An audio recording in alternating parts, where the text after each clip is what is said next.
दिनकर रावांनी आपल्या आयुष्यात प्रचंड मेहनत करून कोट्यवधींची संपत्ती, आलिशान बंगले आणि शेकडो एकर जमीन कमावली होती. त्यांच्या पत्नीचं अनेक वर्षापूर्वी निधन झालं होतं. त्यामुळे त्यांनी आपली एकुलती एक मुलगी नेहा हिला अतिशय लाडाकोडात लहानाचं मोठं केलं. नेहाला त्यांनी कधीही कशाची कमतरता भासू दिली नाही. तिला मागण्याआधी सर्व काही मिळत गेलं. पण जास्त लाड आणि अथांग संपत्तीमुळे नेहाच्या मनात पैशाचा प्रचंड अहंकार निर्माण झाला होता. तिची संगत बिघडली होती.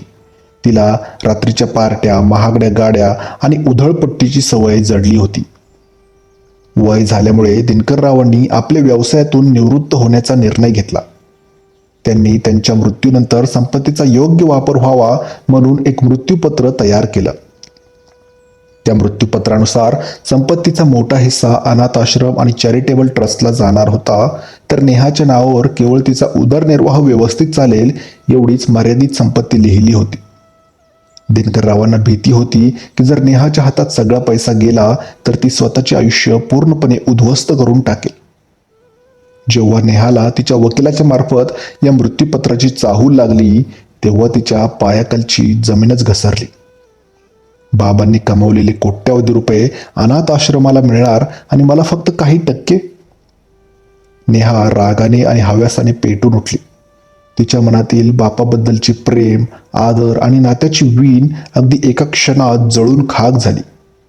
तिच्या डोक्यात फक्त एकच विचार फिरू लागला, जर मृत्यूपत्र लागू होण्याआधीच बाबांचा मृत्यू झाला तर संपूर्ण संपत्ती कायदेशीर वारस म्हणून मला मिळेल. संपत्तीच्या या अंधाऱ्या लालसेने नेहाच्या मनातील माणुसकी पूर्णपणे मारून टाकली. तिने अत्यंत सावधगिरीने शहरातल्या एका कुप्रसिद्ध गुंडाशी संपर्क साधला. तिने स्वतःच्या सख्ख्या बापाला रस्त्यात अपघाताचे रूप देऊन मारण्याची 50 लाख रुपयांची सुपारी दिली. तिने ॲडव्हान्स म्हणून 10 लाख रुपये गुंडाच्या हातामध्ये टेकवले आणि उर्वरित रक्कम काम झाल्यानंतर देण्याचं ठरलं. योजना अगदी पक्की होती. दिनकरराव जेव्हा दररोज सकाळी नियमितपणे फिरायला जातात तेव्हा एका भरधाव ट्रकने त्यांना उडवायचं, जेणेकरून तो एक साधा रस्ता अपघात वाटेल. नियोजित दिवशी नेहमीप्रमाणे दिनकरराव सकाळी 6 वाजता रस्त्याने फिरायला निघाले. ठरल्याप्रमाणे मागून एक मोठा अनियंत्रित ट्रक वेगाने त्यांच्या दिशेने आला. परंतु नशिबाची साथ आणि दिनकररावांची सतर्कता यामुळे ट्रक त्यांच्याजवळ येताच त्यांनी बाजूच्या खड्ड्यामध्ये उडी मारली. ट्रक झाडावर जाऊन आदळला, पण दिनकरराव थोडक्यात बचावले. पोलिसांनी घटनास्थळी धाव घेतली. सुरुवातीला हा अपघातच वाटत होता, पण शहराचे वरिष्ठ पोलीस निरीक्षक अत्यंत हुशार होते. त्यांनी ट्रकमधील चालकाला ताब्यात घेतलं आणि कसून चौकशी केली.